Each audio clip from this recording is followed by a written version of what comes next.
trying to say that, yes, I'm a Christian. Yes, I'm born again. Yes, I've been set free from the power of sin, but I still have this war that I fight with my new man, which is my spirit, and the old man, which I'm dead to, which is my flesh. Hello, everyone. Welcome back to the playlist. If you don't know what the series is or even who I am, my name is Kadilo, and the playlist is basically a series whereby we rate and recommend various types of Christian music.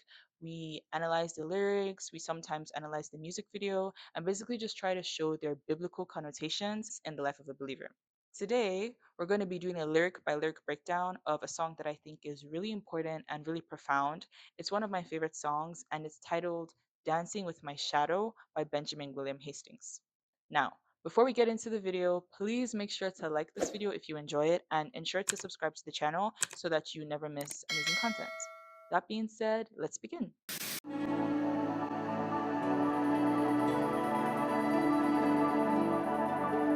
Oh, don't mind him, he's made of darkness, but I take him everywhere I go.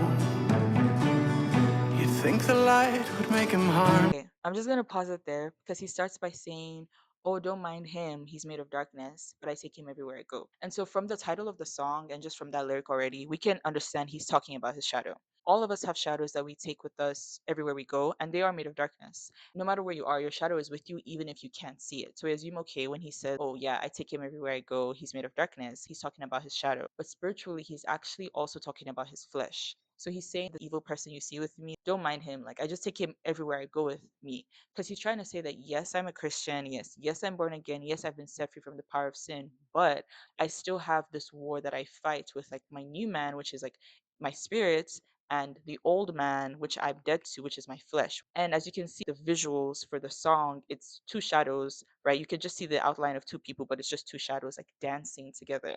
And it's trying to say that, yeah, like my flesh and I are together in that sense. But let's keep going, see what he says. You'd think the light would make him harmless, and yet by light do shadows grow. Okay, this part again I think is interesting. You'd think that the light that I bring my shadow into would make him harmless. Like, because of the light, my shadow wouldn't be able to affect me or others, but that's not true. And I think that just goes to show that you can't see your sin if you don't expose it in the light of Christ. The closer you get to Christ, the more you see your sin, the more you see the depths of your sin. And this calls to mind a verse in Romans. What then shall we say? That the law is sin? By no means. Yet, if it had not been for the law, I would not have known sin. For I would not have known what it is to covet if the law had not said, "You shall not covet." But sin, seizing an opportunity through the commandment, produced in me all kinds of covetousness. For apart from the law, sin lies dead. It is not that the law is evil, it's not that the law is bad, it's I am bad. The law simply just reveals the sin that is inside of me. And it just goes to show that none of us have completely killed our flesh or removed the darkness inside of us because none of us have attained in this life on this earth. It's to me intention. I didn't know I had depression till he started writing songs. Okay, here he starts to break down his relationship with his shadow even more. So here he's saying that, like, there's two of me that are kind of fighting in a way. Like, we're not getting along. We are in tension. And this calls to mind Galatians 5, verse 17. For the desires of the flesh are against the spirits, and the desires of the spirits are against the flesh. For these are opposed to each other to keep you from doing the things you want to do. So the flesh and the spirit are opposed, they are in tension. And this is kind of what he's experiencing, these conflicting desires of these parts of himself. And then he says, I didn't know I had depression until he started writing songs. I find this very, very interesting because here his flesh or his shadow is expressing himself through depression, like it's manifesting through depression. And it seems that we don't know the depths of our shadow. We don't know the depths of our darkness until our shadow kind of comes out. And he didn't even know that he struggled with depression. He struggled with despair until his shadow was like, oh, let me show you that you actually struggle with these things. And I told him not to draw attention, so he fought his across the floor. So here he says, I told him not to draw attention, so he fought his across the floor. He told his flesh, don't draw attention, don't let anybody see you, don't let anybody know that I struggle with you being here. But obviously, like, the flesh isn't going to listen to him, and he does the opposite of what the flesh tells him to do. Instead, he literally puts the spotlight on himself and fortes across the floor, the dance floor of life. So you can't overcome your flesh or the evil in you by just hiding or just not trying to draw attention to it, because it's there whether like you want to talk about it or not, or whether you want to be honest with yourself about it or not. And so that's why his flesh foots across the floor even though he tells him to hide. Watch me dancing with my shadow.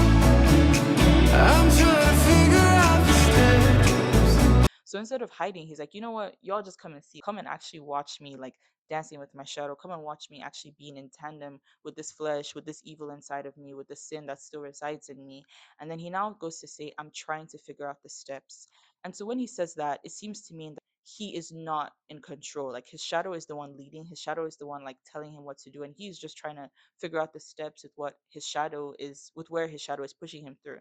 And this is really interesting because like throughout the song, he goes through a lot of stages. He has some stages where he's overcoming his flesh, and there's some stages where the flesh takes control. There's some stages where he's just trying to cover the flesh, not trying to even acknowledge that this like I'm struggling. There are times when you overcome the flesh, there's times you succumb, and that's what he's saying in these lyrics. Between the man you think you follow and the man I really am.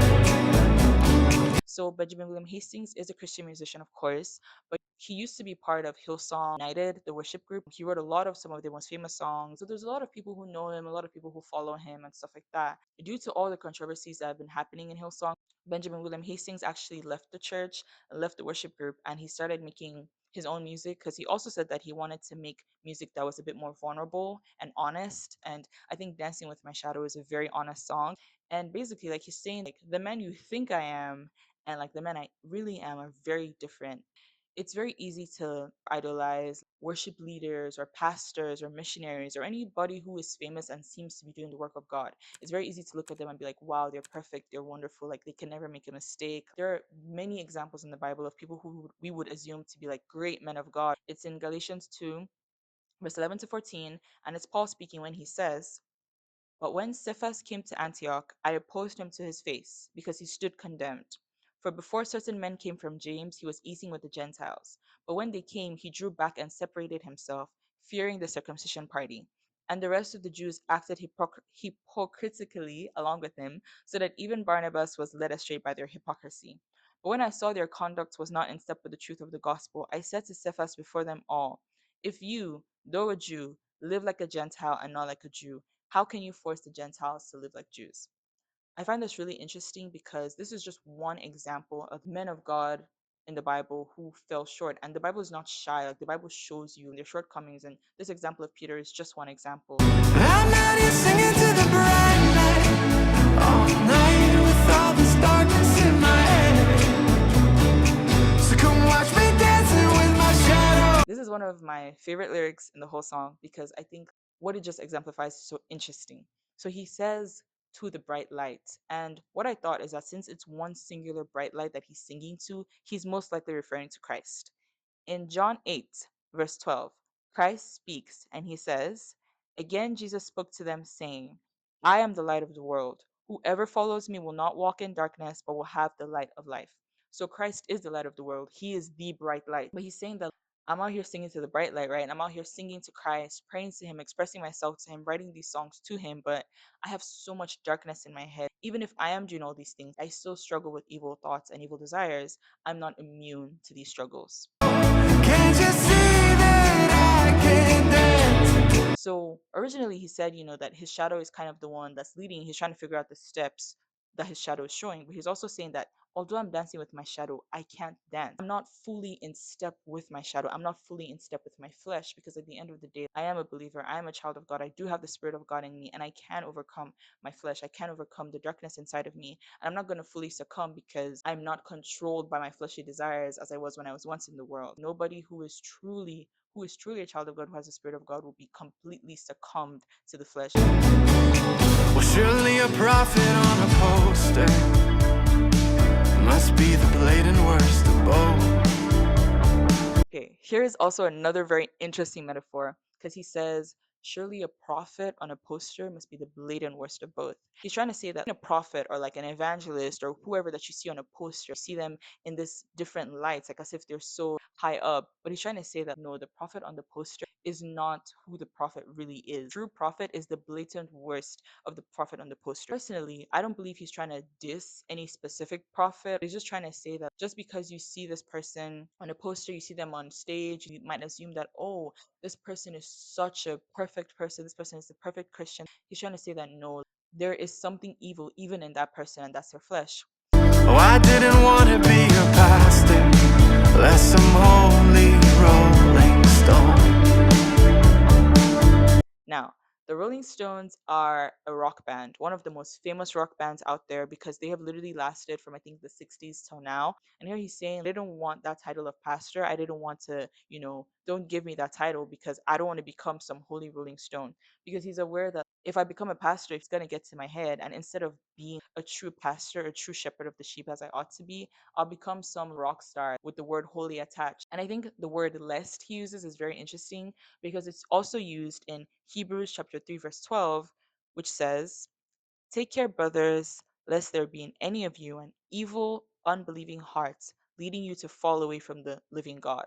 So the writer of Hebrews is using that word lest as a warning. Take care before this happens. Cause there's too many intention, just waltzing with affection, just learning as we go.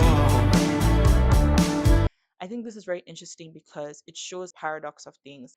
There's two of him, his flesh and his spirit, and there's still intention. But somehow it's like he starts to waltz with affection with his flesh, with his shadow. In some ways, it's like keeping his shadow far away, keeping his flesh far away, but it's also drawing his shadow close. In the video, you can see like a man and a woman, like they're partners and they're dancing together. Frequently, they go apart from each other and then they come back together. That just goes to show the tension. Like sometimes he pushes his flesh away, sometimes he doesn't succumb, and sometimes he pulls his flesh to him. And I'm trying not to draw attention. We've both been treading on some toes. So come watch me dancing with my shadow. I'm trying to figure out the step between the me you think you follow and the man I really am. Okay, here he goes back to what he said again. I'm trying not to draw attention. I don't want you guys to see because I don't want you guys to see this ugly part of me that my shadow brings out. But at the end of the day, he still says we've both been treading on some toes. He still upsets people, offends people, even though he's trying to hide it and cover it up. You can't overcome your flesh or the evil within you by hiding it. It reminds me of a verse in Galatians 5, verse 19 to 21, which says, "Now, the works of the flesh are evident: sexual immorality, impurity, sensuality, idolatry, sorcery, enmity, strife, jealousy, fits of anger, rivalries, dissensions, divisions, envy, drunkenness, orgies, and things like these. I warn you, as I warned you before, that those who do such things will not inherit the kingdom of God."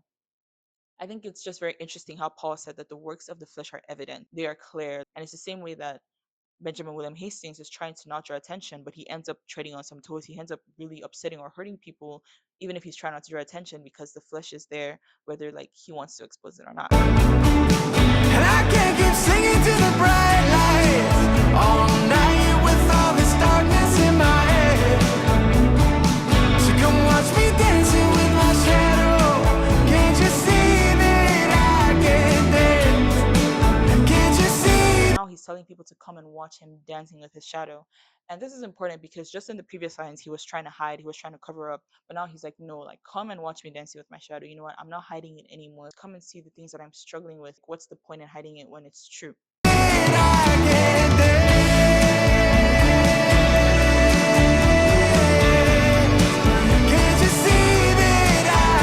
Here he does a variation of the lyric he said before. So before he says, "I'm out here singing to the bright lights all night with all this darkness in my head." But here he's like, "I can't keep singing to the bright lights all night with all this darkness in my head." But now that he says bright lights, I think he's trying to say that I can't keep singing to all these bright lights during all these worship services or whatever because I have all this darkness in my head and it just feels like a facade.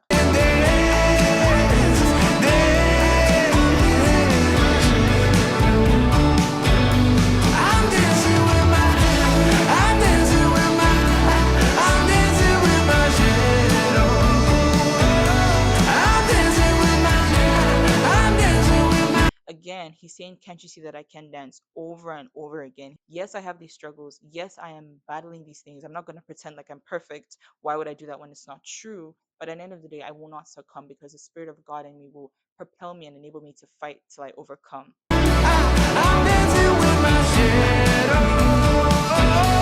I'm dancing with my shadow.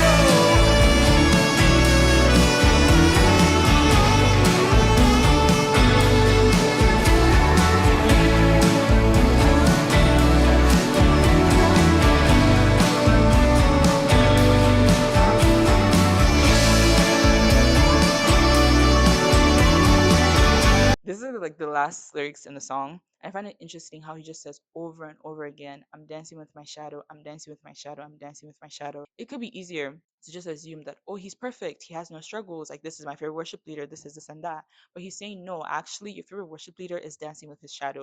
Whether you want to believe it or not, whether it makes you uncomfortable to hear it or not, I do have all these struggles. And it's also kind of him, I feel like, trying to shed light on you have all these struggles too. So why are you trying to pretend, bring these struggles to the light, address them so you can actually overcome them. That was my analysis, breakdown, takeaway from Benjamin William Hastings, Dancing with My Shadow. If you think that there's something I missed, or if there's something else that stood out to you from the visuals, from the lyrics, or just anything in general, I would really love to hear it. So please comment down your thoughts below. If you do enjoy the song, if you did really like the song, I would encourage you to go check out the album. So this song, Dancing with My Shadow, is from his, I think his first solo project titled Benjamin William Hastings.